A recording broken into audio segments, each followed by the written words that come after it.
Welcome, everyone. I'm excited that you've joined us today. I'm Kelly, and I am a member of our community and programs team here at Guidepost Montessori, and I'm also a former Montessori elementary teacher. I first want to go over just a few housekeeping items before we get into the meaty stuff.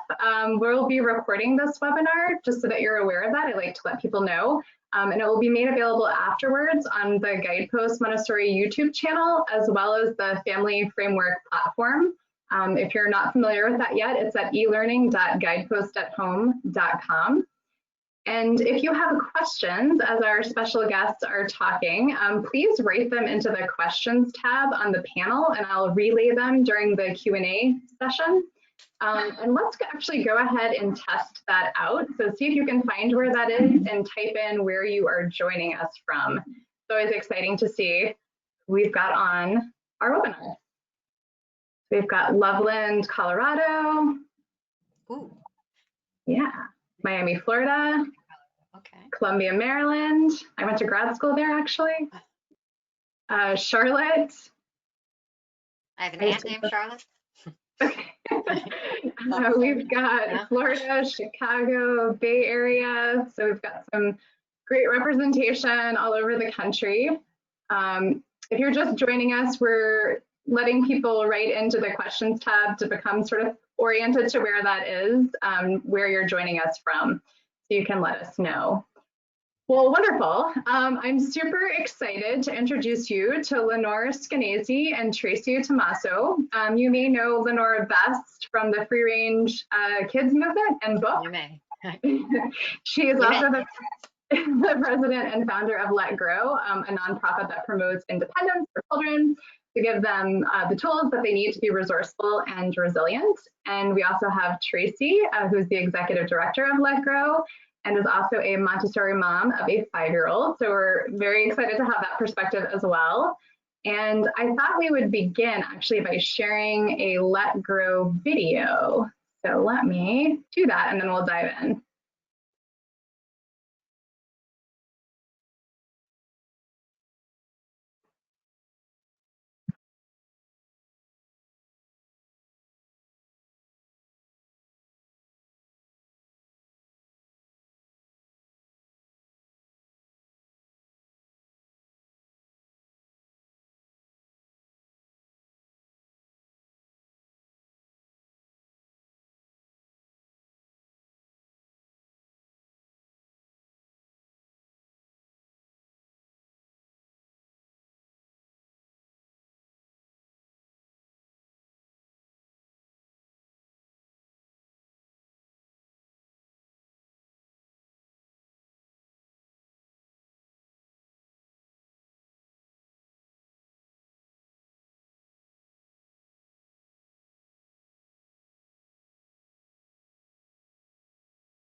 All right. Wonderful. Well, let's go ahead and get started. We're talking today about growth, but many parents think that their kids are actually falling behind. What are you seeing? Well, I think I'm just going to take it from here at the moment. What we're seeing is what you just saw in the video, which is kids doing all sorts of things that they weren't doing before because they weren't asked to, because they didn't have time to do it, because they didn't even know that it was part of the choices that they could have. And what we had seen before that had disturbed us at Lec was a very structured life that had so little time for kids to expand and even discover their real interests that we felt they were a little stunted. And now what we're seeing from the kids themselves, from what parents are telling us, and even from a survey that we did, we asked kids now, are you, how are you feeling? Happy, sad, bored, angry, disturbed, worried, confident. The number one response was bored, which we can talk about in a little while. Boredom is, it's such a terrible feeling that it leads you to get out of it and do something else. But number two was happy. And at the very bottom of these 10 was sad. So I don't think they're really falling apart at the moment. I think that they are expanding into a new vision of who they are. And the parents are kind of amazed and sometimes worried, but sometimes proud. And we just want to emphasize that there's a lot of reason for the pride. So are kids falling behind academically?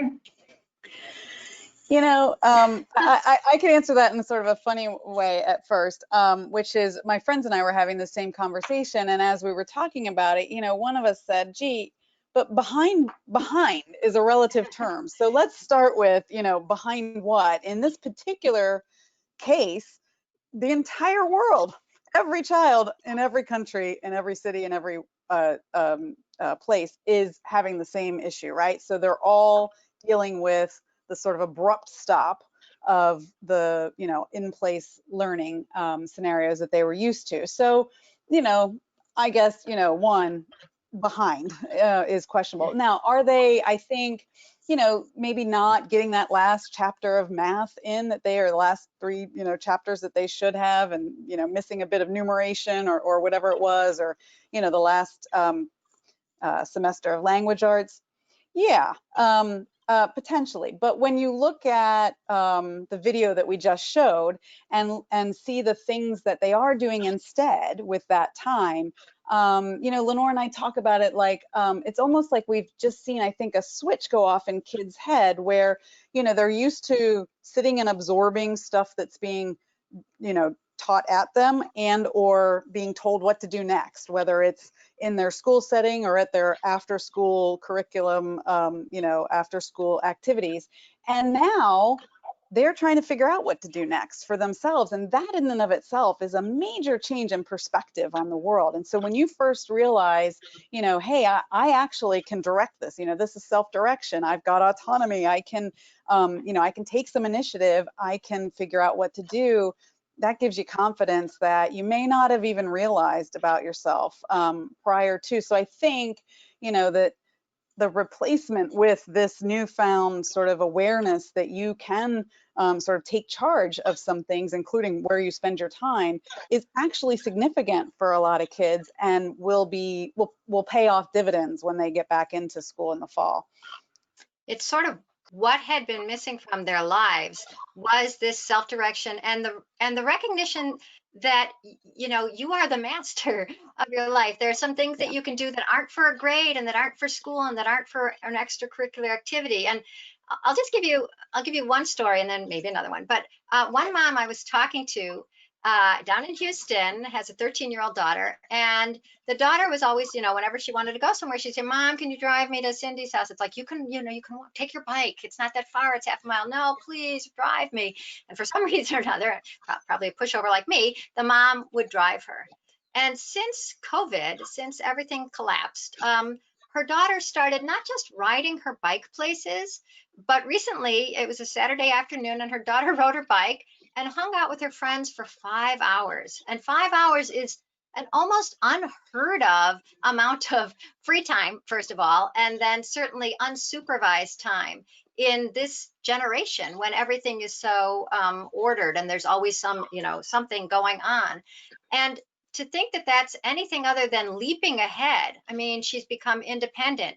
She's having time with her friends. She's making things happen. And she's stopped thinking of herself as like a passive person that an adult should take someplace. And the wheels are now, I mean, I think she used to think that the bike was like punishment, like, oh, why aren't you driving me? And now the bike is freedom. And I think that's how she's seeing her life now. And that's like letting somebody, out of prison in a way, out of the minivan and into the world. And of course, that's fantastic for kids. And that is a great leap forward in a culture where so many kids had become anxious and depressed and sort of lost their way a little. I mean, the numbers of kids who were getting the chart of childhood anxiety was a dismal one, because more and more kids were feeling more and more anxious at younger ages. And we think at Let Grow that part of the reason was that they had so little control over their lives, that just like you'd be miserable if you had a micromanaging boss doing it, telling you what to do every second and checking it and comparing it. And so this to us was something that we wanted to happen. We don't want the pandemic to happen, but we wanted kids to have a little more control over a little more of their time and a little bit more empty time. And we see that as a leap forward. Not always. Don't feel bad. I know your kids are on computer games more than you want. No, nobody has to be perfect. We all wasted a lot of time as kids. Don't feel bad if your kid is not spending 5 hours on the bike, spending 5 hours on Minecraft. That's okay too. Just remember that free time is not wasted time. Kids need it, and we had taken it out of their lives and they were getting anxious without it. There's a question that came through related to that said, what about kids in the younger age group? I could actually speak to that a little bit if you'd like, just from personal experience. Yeah. So, the first thing I'll say is my daughter is in Montessori, and Montessori, for those others who have Montessori experience in the audience, does emphasize, I can do it myself, and independence and sort of capability in kids. So, we came into it with that. But at the same time, even I, with the Montessori background and as executive director of Let Grow, missed stuff that I still habitually, and just because, the world sort of says this is how you do it right as a mom, was probably doing more than I'd needed to. Like the other day, I was on a phone call with Lenore and Andrea. I think we were doing a Zoom, and my daughter's bugging me. She's hungry. She's 5. And I said, I know, and this will be over in 30 minutes, and I will get you lunch. And then the next thing I know, she disappeared, and then she came back and she was carrying a plate full of, you guys saw it. It was fine. That was an amazing, it was a balanced lunch. I mean, she is so her mother's kid. I mean, Tracy runs this like tight ship and gets everything organized, and she's an engineer by training. And so in quadrants on that plate, there was applesauce, I think there was broccoli, and there was probably, sprouts and soybeans or something. It was not quite that good.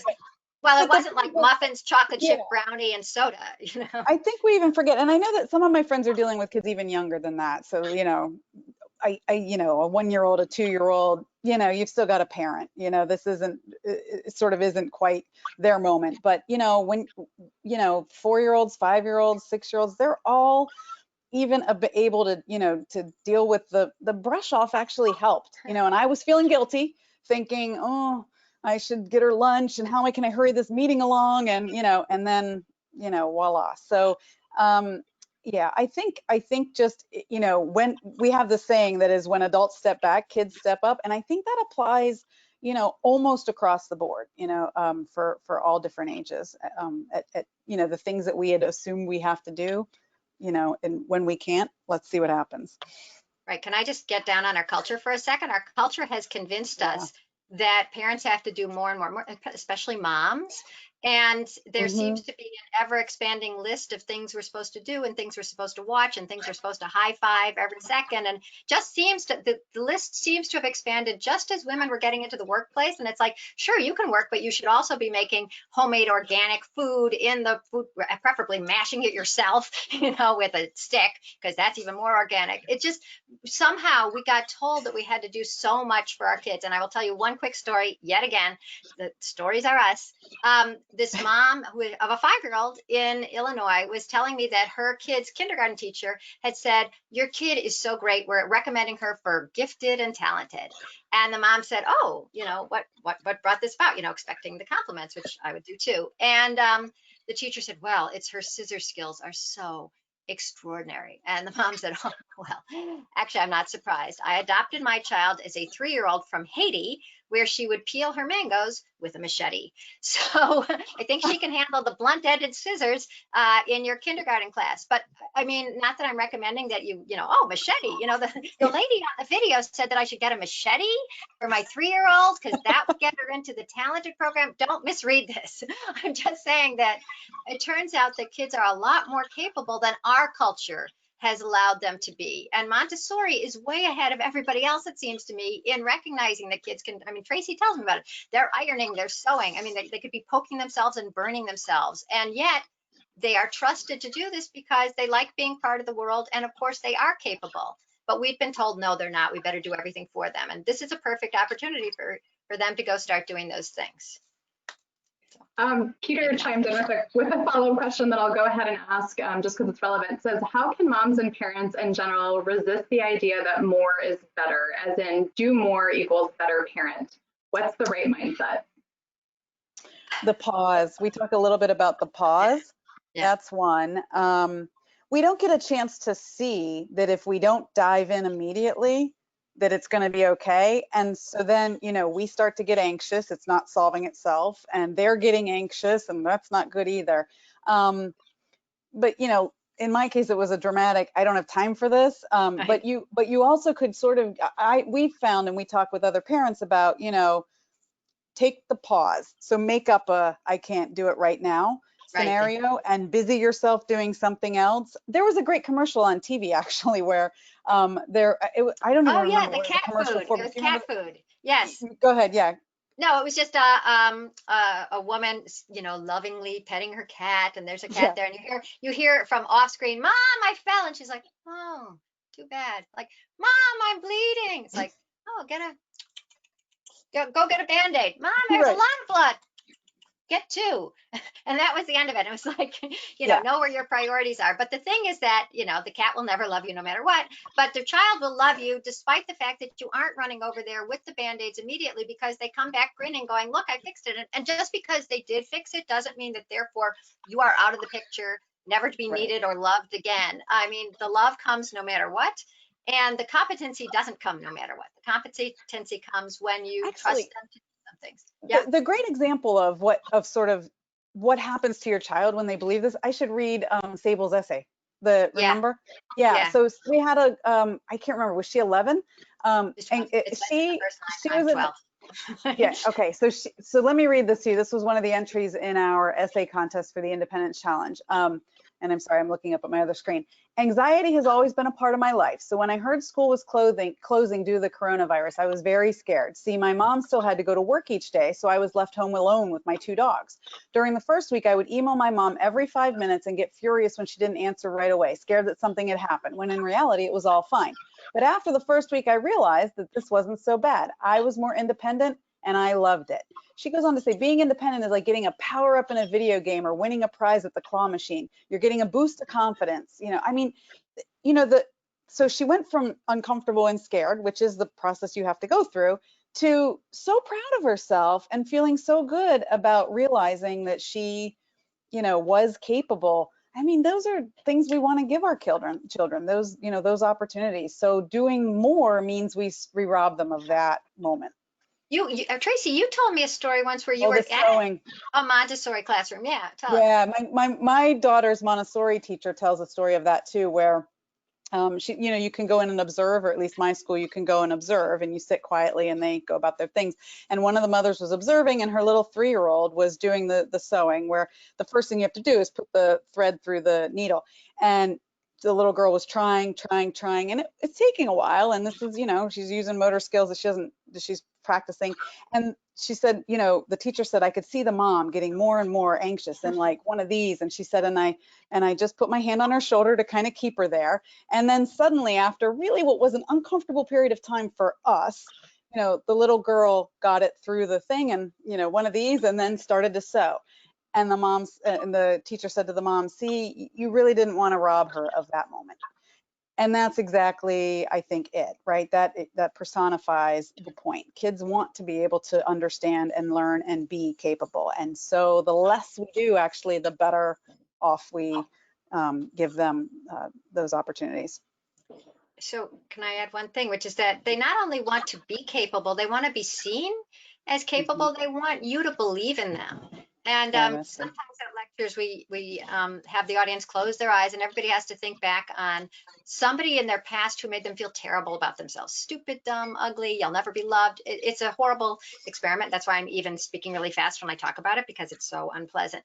But then everybody closes their eyes and thinks about somebody who believed in them, often before they believed in themselves. And sometimes it's a coach, and sometimes it's a teacher, and sometimes it's a mom or a dad. And that's who you want to be. You want to say, like, I know you can do this, or I believe in you, or if you don't do it this time, I know you can do it next time. Because that gives you this great feeling that your parents don't think you're a loser, and that, okay, they believe in me, I think I can do it. And if we're doing everything for them, the message that they get is we love them, but we don't believe in them. So stepping back, doing a little less, despite the crazy culture that keeps telling us do more, more, more for them, the culture is wrong. You and Montessori are right. You could stand back and watch and exult when they do something like thread the needle. So we talked about falling behind academically. What about in extracurriculars like sports?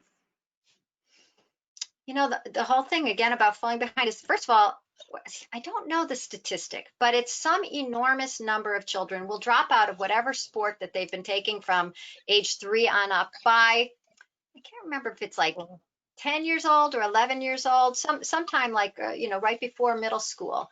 And I think that one of the reasons for that is that it's just more school for them. I mean, it's, you're going after school, somebody takes you, an adult takes you to some place, and then an adult tells you, you're going to be on this team and the game is starting now. And first we're going to do our drills and everybody has to, you know, kick it to the left and kick it to the right. And that's all adult run. And at some point, if you can get out of a little bit of that in your life, you want to do that. So right now, obviously that is out of kids' lives. And if they really love a sport, they'll start playing it on their own. They'll hit the tennis ball against a wall. They might practice free throws. So I'd say if they want to get back on it, they will, you know, once the activities begin again. But in the meantime, you know, once again, who are you falling behind? There's not some secret soccer camp someplace that all the other kids in the neighborhood are going to that yours isn't going to. Assume that, get them out of the house for a while so that they will get some exercise. Kids actually get more exercise when they're playing than when they're in organized sports. Said a study that we read. So I wouldn't worry about the sports and the other extracurriculars. Either they love them and they'll be pursuing them right now, or they're finding something else. So I'd say that the sewing and the cooking are just as important as the chess and certainly Kumon. One of our attendees wrote in and said, the power of I believe in you, I believe you can do it is so powerful. My partner still sleeps with the teddy bear that her softball coach gave her because it symbolizes the one person that truly believed in her and didn't equate her worth with her performance, just encouragement.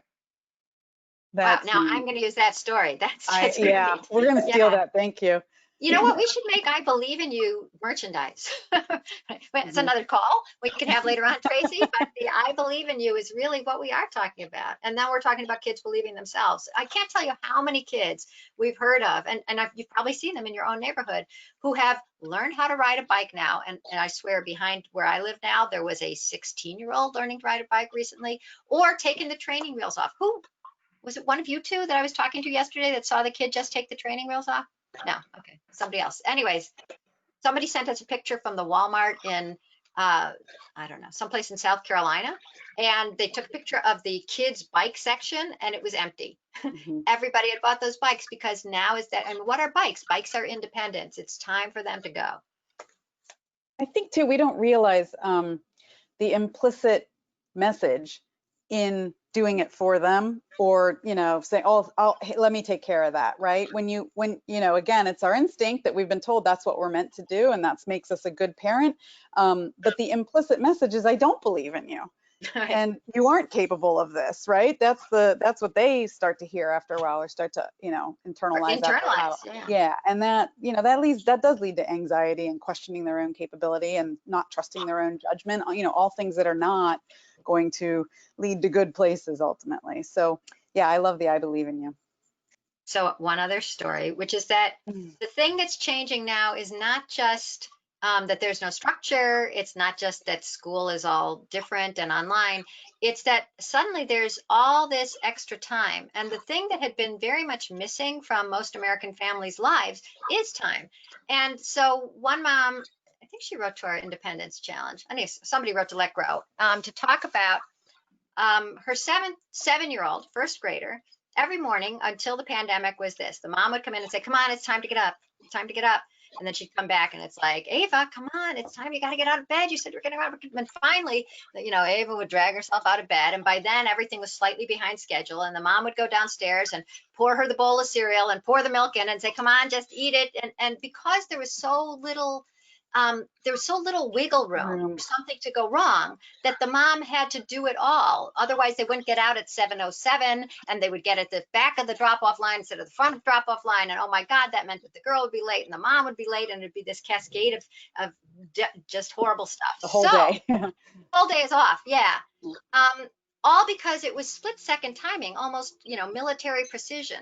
And now it's so different. The mom says that now she sleeps in the morning, and her daughter gets up before her, goes downstairs, miraculously can get her own cereal and her own milk and eats her breakfast. But then sometimes the girl will do this. She'll get a banana and a little yogurt and then make toast for her mom and then butter the toast for her mom, which I think means that sometimes there's slightly congealed toast downstairs. But the point is that she's doing all this, and there was no way that this would have been visible. The toast butterer was inside that girl all along. But if the pandemic hadn't come along, you would have never seen it. And so what we're saying, one of our big, we're big on coming up with sayings, but one of them is that children are seeds, and seeds need water to grow, and free time is that water. And this is the first time most, I would say, a big swath of American kids has the kind of free time that their parents can lean back and say, okay, you do it. If you don't do it perfectly this time, if there's a spill, it's no biggie because we don't have to rush it. There's nowhere to rush to. So this gift is free time, and use it to let your kids just start growing in new ways that you might not have seen, that you wouldn't have seen. You've touched on this a bit already, but what about emotionally? How are children doing from what you've seen? I'll just tell you quickly about so we did a survey of 800 parents across the geographic and economic spectrum and 800 kids. The kids were 8 to 13, so they were older than some of your kids out there. But we gave the kids a list of adjectives: happy, sad, bored, angry, anxious, worried. We didn't give them anxious, that's too hard. Worried, some other stuff. And as you might guess, number 1 was bored, but number 2 was happy. And at the bottom was sad. And that's how they're feeling. I mean, a lot of them are less anxious than they were during the school year. We only had 25%, only a quarter said that they were more anxious now. So that means most of them are either the same or actually feeling a little calmer than when their lives were as structured as we were just discussing before. And the parents, for their part, got a list of adjectives too. I think I wrote that list down somewhere. Where was it? They got to, like, are you proud, happy, disappointed, disheartened, whatever. And number 1 was proud, followed by grateful, impressed, reassured, and optimistic. These are what parents were saying. And then at the bottom were annoyed, disheartened, worried, and disappointed. So there's almost a, journalists, and I'm a former journalist, love bad news because people will read that story. It's like, oh, all the children are falling apart and falling behind, and the parents are worried and the kids are worried. But that's not what we found. It really isn't.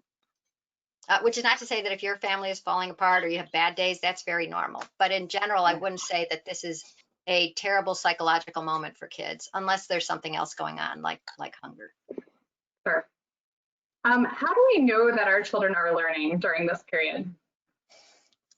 Yeah, I think we've touched on this a little bit, but I think part of it is expanding our idea of what learning is, and the pickup of skills that are, again, not book academic skills, but sort of life skills that are going to carry them forward. This is the prime opportunity for that, and they're all getting that, regardless of, even if they're moping about, complaining of being bored, and only that, they are, learning to realize that they are the sort of owners of their own destiny, and that's a big deal. I mean, like, there's studies that so emotional IQ, or SEL, I think, is sort of the school-based idea of, the ability to be self-directed, take initiative, read others and moods, read your own moods and manage them. All of this stuff studies show both, that kids with higher emotional IQs do better academically.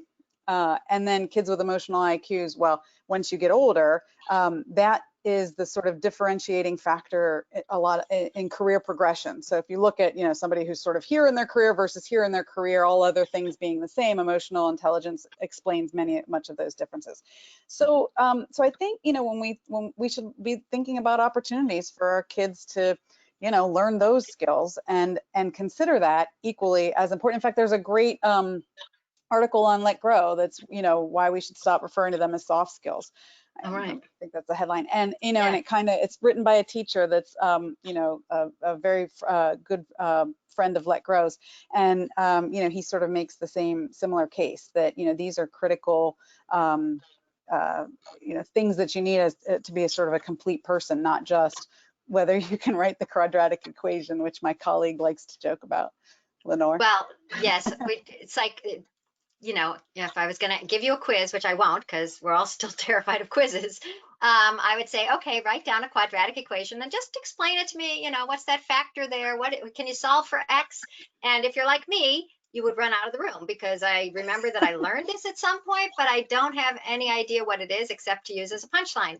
But if you've learned how to drive your car, how to dry some tears on yourself, your spouse, or your kids, if you've learned how to make a meal, if your kid has gone 5 hours without you and had the greatest day of her life on a bicycle because she met with her friends and it wasn't all about her being needy and you being resentful, but it was about her being happy and making something happen in her life and deepening a friendship. Obviously, I mean, it's so obvious that is learning, those are the skills that you want in your kids. And it's not even skills. It's like the life you want for your kids is where they can figure out some things that they enjoy doing and make them happen. And especially without needing you to help them do that. But if we're talking about seeing, how do you see education? How do you see learning when we've really been, especially outside of Montessori, conditioned to think that learning is something that happens in a classroom and you can see it when the results of the quiz come back or when the report card comes home. Oh, you got a B in English and you got an A in math. So I know that you're learning a lot of math and a little less of English. The real world doesn't have report cards, and we've tended to discount anything that kids learn that doesn't have somebody assessing it, to the point where I was talking to a friend who is a teacher, a fantastic teacher. And I guess I was asking him, what's your son doing? And he's like, I'll tell you what my son is doing. We've had a very hard time because we're trying to get the phone away from him and he's on it a lot and he's on the computer a lot. And I'm like, well, what's he doing? He said, well, he's so into cars. He even snuck his phone into the bathroom so he could listen to a podcast about cars. And I'm like, okay. And he says, and now he wants to do a web, he actually had started a website about cars, especially bashing Infinity cars. I don't know why, but it was a total critique of why Infinity cars are bad. And I was like, Gary is the teacher's name. I was like, Gary, isn't that education? And he's like, and I actually didn't see his eyes going like that because it was a phone call, but he did laugh at himself and say, wow, that's so weird. All I do is talk about how there are so many different ways to learn things and so many other skills that are important that aren't just the ones you get in classrooms. But he couldn't even see that what his own son was doing was research, focus. The kid wrote a report. It just happened to be called a blog. He became a master of a subject. He figured out how to pursue his interest. That is obviously learning once you start realizing, okay, it's learning just because he was interested in it, just because it's fun, doesn't mean it wasn't learning. We're really Puritans when it comes to education sometimes and think, well, if it's not, a test that you have to study for the night before and it's really making everybody crazy, that's education. But this guy is enjoying learning something and writing about it. That's, what's he doing over there? He's abusing his phone privileges. Maybe that's education. I have one too, if I'm allowed to tell it. I have a group of friends that are all over the U.S., all with daughters, ages 5, mine is the youngest, up to 11. There's 2 11-year-olds. And my friend's 11-year-old decided a few weeks into the whole pandemic quarantine to organize group Zooms for the kids. And then they were going to watch movies together. So, you know, the initial thoughts are, oh my God, it's more screen time. Oh, they're watching a movie together. But, you know, she got to the point where first she had her mom ask me if my daughter could show up at a certain time to do it. And then I helped my daughter log into the Zoom. Then the second time she said, well, why don't I just text Auntie Tracy? And then so she did that and she organized it herself. And then she got to the point where she was just going to get, you know, she texted me, but with Fiona's name in the thing, and my daughter. And, you know, and then I taught Fiona to do her own Zooms because I was getting tired of all that. And, you know, before you know it, so look at the 11-year-old taking such initiative and leadership. And I mean, this is what we're all doing right now, right? And so, you know, what seemed initially like, oh, good grief, you know, don't you have homework to do? And suddenly it's like, well, that was a whole lot of real world skills, organization, you know, communication, Tech. tech skills, the whole bit. She taught everybody to change their background on Zoom too, for those of you who are using Zoom. So now us moms can do cool backgrounds thanks to And also she taught them how to do the simultaneously watch a movie, yeah, which right. is a thing that I don't know how to do. Yeah. So yeah, I don't know how to do that yet either, but we'll call her when we need to. yeah, really. She'll call us. Yeah. Huh?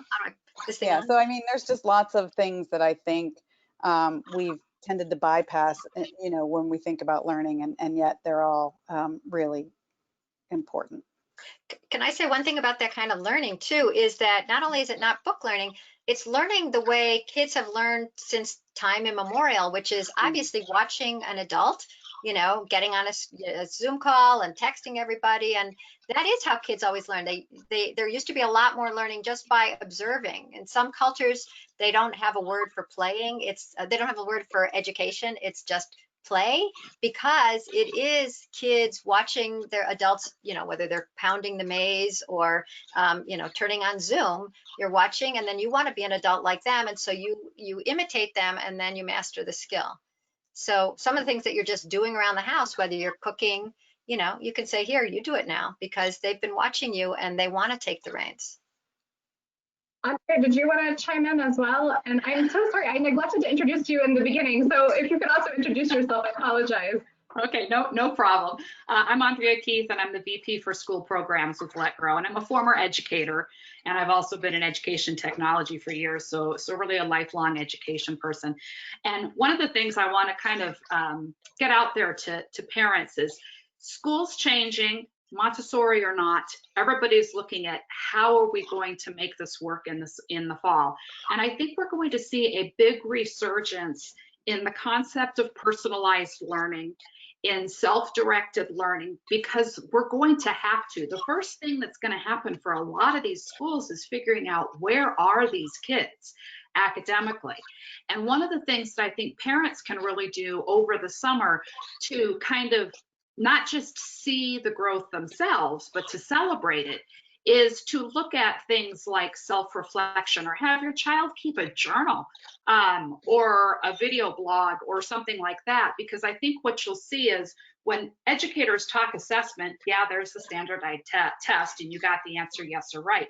But we're seeing a big resurgence or influx of portfolios as assessment, and what we call formative assessment, which is not the same as the end of the, you know, the end of the unit assessment. And those things are really easiest to see when you have children think about it and reflect on, okay, at the beginning of the summer, how do I feel? Or pick a project you want to work on, or something you want to learn about, what excites you, and have them keep a journal, because that journal will show that growth, and videos of them doing things or pictures of them doing things. Have them put that together, because I know as a teacher, if my kid coming in, who I'm like, okay, I don't know you, I wasn't your teacher last year, I need to get to know who you are and what your skills are. They came in with something like this, and a parent could say, hey, here's what my kid did this summer. Not only would I appreciate that the parent had taken the time to help the child learn to reflect, but it would be very easy to see all of those skills learned as transferable to the act of learning. And that child is going to be a more confident, self-directed learner, owning their own learning during the school year than a student or a child who we haven't really recognized that about. One of the things Andrea was saying to me this morning is to see and celebrate the learning. And you have to see, like what we've been talking about here, that the bike riding, that the needle threading, that the pancake making, that is all learning. And growth. Yeah. And we have a journal kit at Let Grow if you'd like to use it. Actually. Oh, wait, sorry, I stepped on that. Shameless Wait, say it again. I won't We have go a over journal kit at Let Grow. Actually, for everybody, I'll shamelessly plug for a moment if you'll let me. If you go to Let Grow and look at our articles and resources, we have lots of stuff for parents that that can help. There's an independence kit that is things to do at home. The Let Grow independence kit. There's a board kit, which you have to cut out all these little squares of all the different things you could do, and there's some fill in the blank ones, and then you put them in and even the cutting out takes a while, so that's a good one to kill time. It's board, B-O-R-E-D. Yeah, and then we haven't talked a lot about free play, but as sort of states start to open up again, and small groups are okay, and camps are maybe not okay, but neighborhood collections of kids are. We're about to release a free play kit that will be about sort of inspiration really for parents to see the value in kids playing together of different ages and so forth. There's a lot there that is also learning, and Peter Gray, who's one of our co-founders, is a psychology professor at Boston College, and he wrote the book Free to Learn, and talks a lot about the evolution of play and how it helps kids learn and grow, and its importance in child development.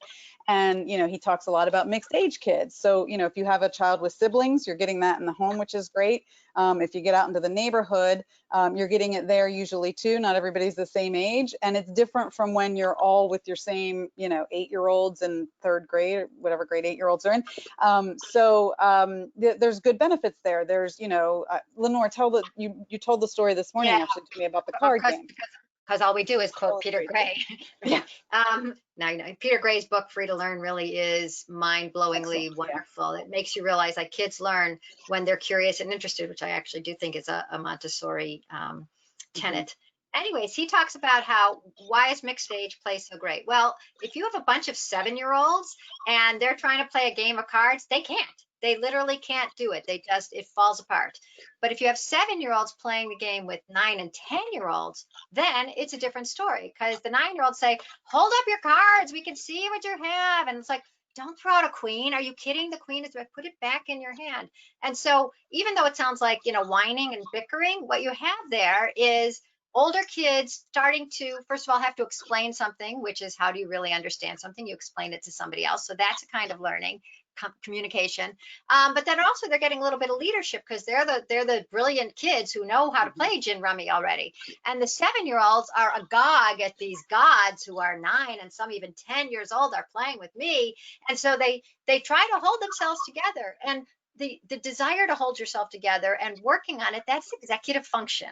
And that's why when you're playing, you're doing something really hard, almost too hard to get through a worksheet or through somebody admonishing you.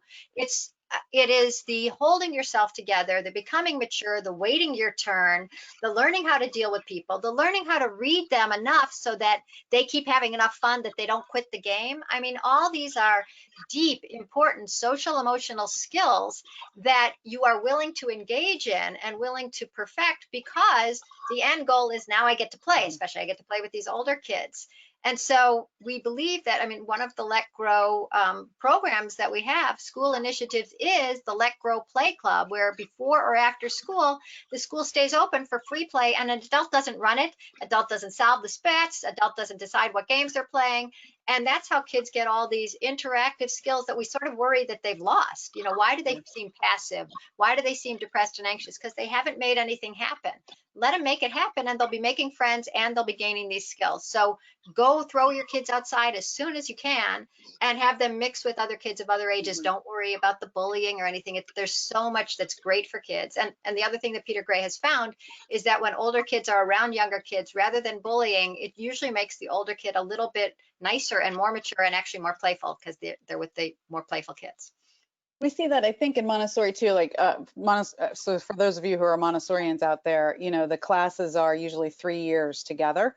So, 3 to 6 year olds, and then the first, second, and third graders, and then the fourth, fifth, and sixth graders, and up and onwards. And I think, you know, Maria Montessori sort of caught on quickly to that same concept, that the old elders can set an example for and motivate the younger. And it teaches, you know, I'm watching, my daughter's now been in, she's actually in 4 years of primary because of her age. So she finished up her third year, and you know, she's telling me how excited she is that next year she'll be the oldest, and she'll get to help, you know, some of the little ones, they call the toddlers, that are, you know, newly into the class, and she's already thinking about, like, how are they thinking and feeling, and remembering how she felt at that time. And that to me seems like, you know, pretty sort of significant thought processes as well, that are encouraged in a Montessori setting. And so that same thing translates to, you know, playing with other kids in the neighborhood, whether they think about it that hard or not. You know, they're certainly developing those skills and realizing they can't pitch the ball as hard as they want to the 7-year-old boy, but, you know, but they could let him play and teach him how. Right. The key word there, I think, is empathy. Yeah. You know, you're looking at it through someone else's eyes. Yeah.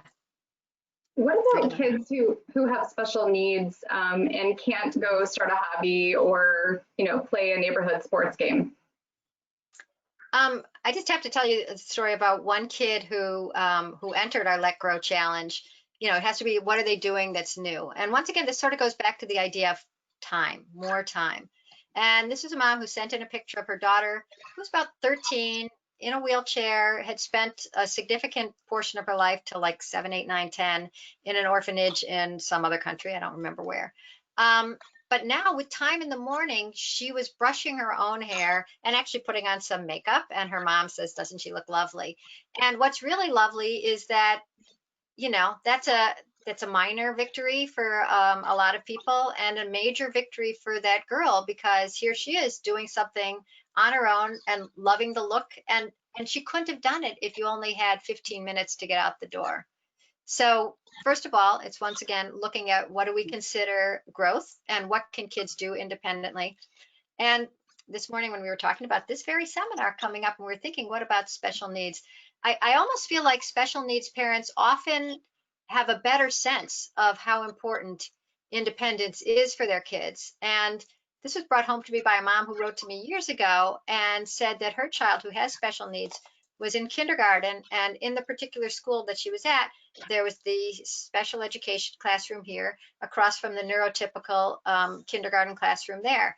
And on the special education side, the parents were all going like, come on, I know you can do it. You can get off your, you know, you can unbutton your coat. Yes. And you can put that away. Where does it go? Okay, it goes in the cubby. And just sort of celebrating all the things that their kids did on their own. And on the other side, the parents are going, here, honey, let me help you. Oh, I'll get off your boot. Okay, sit down. I'll yank it off.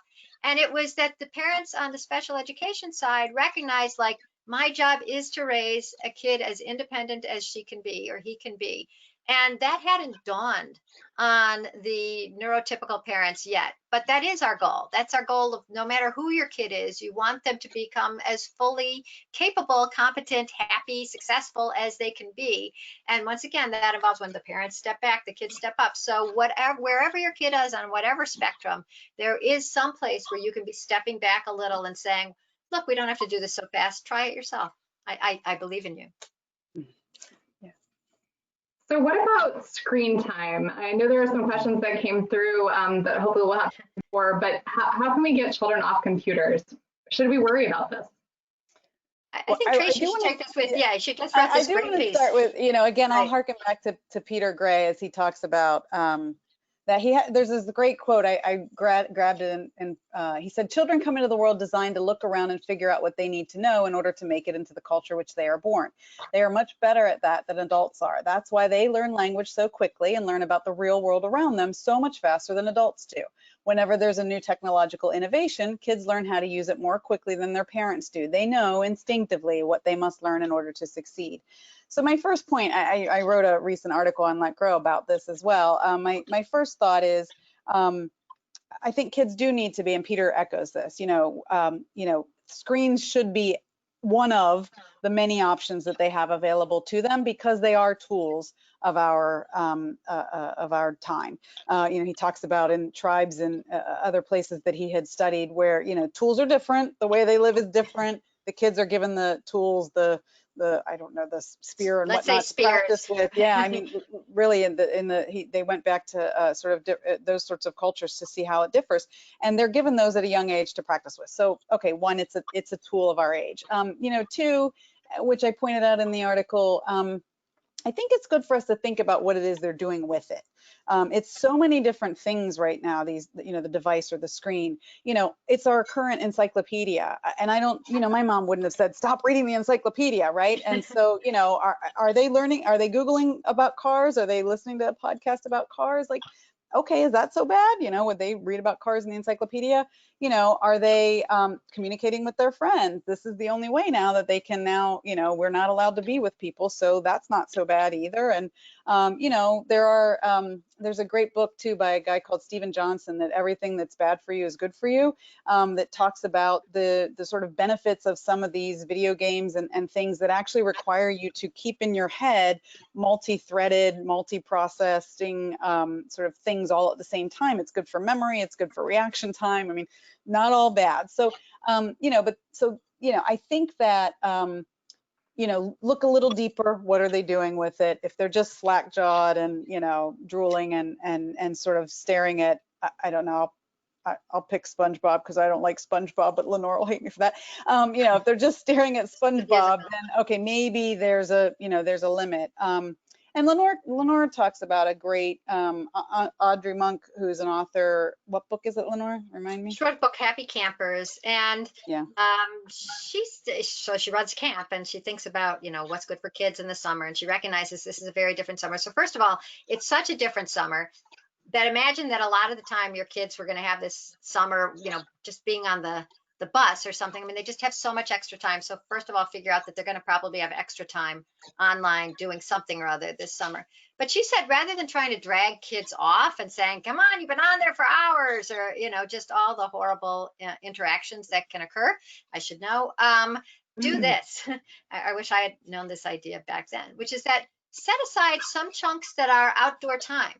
You know, oh, from 1 to 4 every afternoon. Oh, hon, sorry, it's your outdoor time. And it's not get off that damn computer. It's, this is what we said, this is outdoor time. And maybe it's from 6 to 8 after dinner. Maybe there's a little chunk in the morning, so that it becomes contrapuntal. And the other thing that I think all of us know is that, first of all, if there's other kids to play with, that's certainly easier to drag kids off of any kind of computer than if there aren't. In fact, there was a study that did a study done with kids on computers where the question was, would you rather be, you know, on the computer playing a game, or would you rather be outside with your friends playing a game? And 80-something% of the kids said, I'd rather be outside. And those were kids on the computer.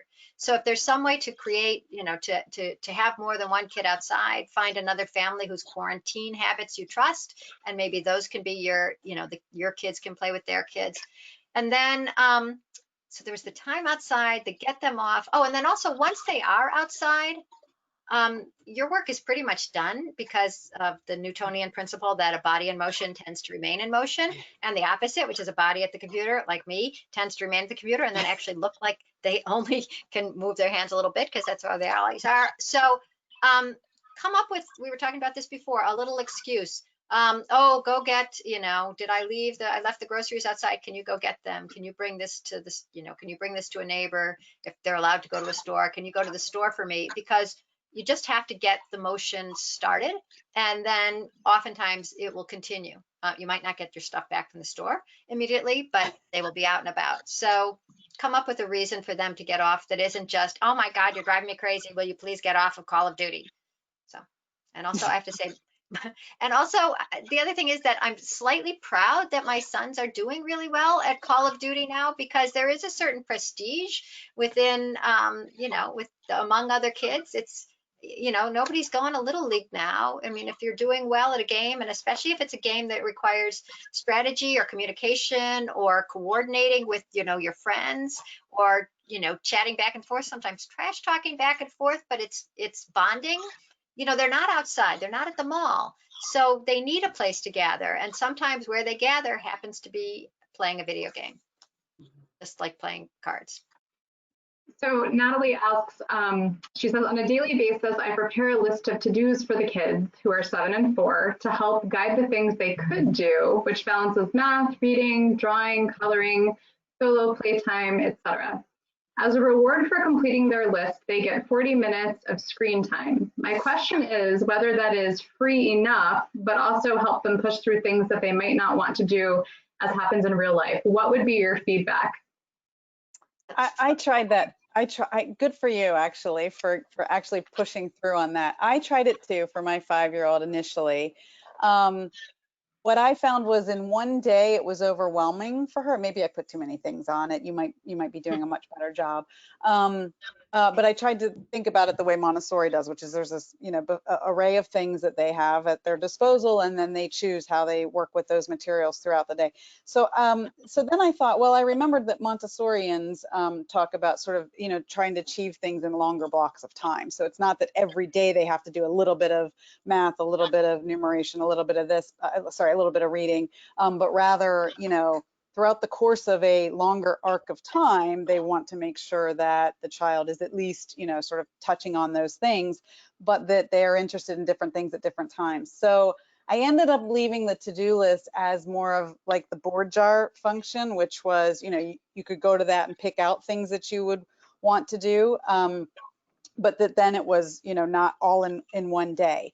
That said, I like the idea of, I too, this is just my own personal opinion, so does not let grow or anything else. I think I like the idea a lot of, when you sort of achieve your goals, then there is a reward of some sort. I mean, that is kind of how life works, right? We all sort of have to get certain things done so that the household stays. If we never did the laundry, well, goodness gracious, what are we going to do next, right? So I think that that's not a bad idea as well, to sort of help them understand early that, you sort of, the goal is, means something, and achieving it is helps sort of the rest of your life go more smoothly. So I do like that aspect of it. I don't, my colleagues want to weigh in on that.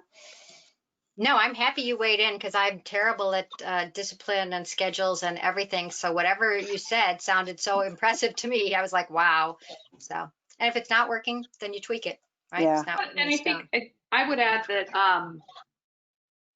when you talk about screen time, if the reward is screen time and you only get screen time ever as a reward, I worry a little bit that are you implying that screen time is not valuable, and maybe taking away from some of the potential values that they might get. So if screen time for them is zoned out in front of a television show or watching videos of cats or something, that feels a little bit mindless, but do we want to send the message that this is like candy and it's not good for you, so you can only have a little bit, as opposed to maybe asking them what they want as a reward, or understanding that some of the things they might be interested in, if it's research as opposed to just playing games. I mean, all of those things. There is some value. So that's the teacher in me, and it's easy for me to say because my kids are all very well grown, and I'm past having to deal with that. So it's true. I can't believe how. Go ahead. Sorry. I was just going to say, cut yourself some slack. We're in a pandemic. Things are off. There's no school. There's no sports. There's no Girl Scouts. You're on your Zoom. It's just nothing was ever meant to be perfect. And if there's ever a time that you can say, well, this is imperfection, so it goes, it's now. And all the kids are going to be looking back on this summer going like, wasn't that weird? So you're just part of the weirdness. Give yourself a break. I think those are great parting words. I've blown by. Thank you so much to the three of you for joining us. Any last thoughts before we depart? Letgrow.org. Lots of ideas for you. Easy to download. Posters and suggestions, and really that I'm bored jar where you can just send the kid over to it. It's not a bad thing to have in your hip pocket. Great. Well, thank you, Lenore, Tracy, Andrea. We're so pleased to have you with us. And yes, please go to letgrow.org and check out all the resources there. And we'll see you next time. Thanks, everybody. Bye.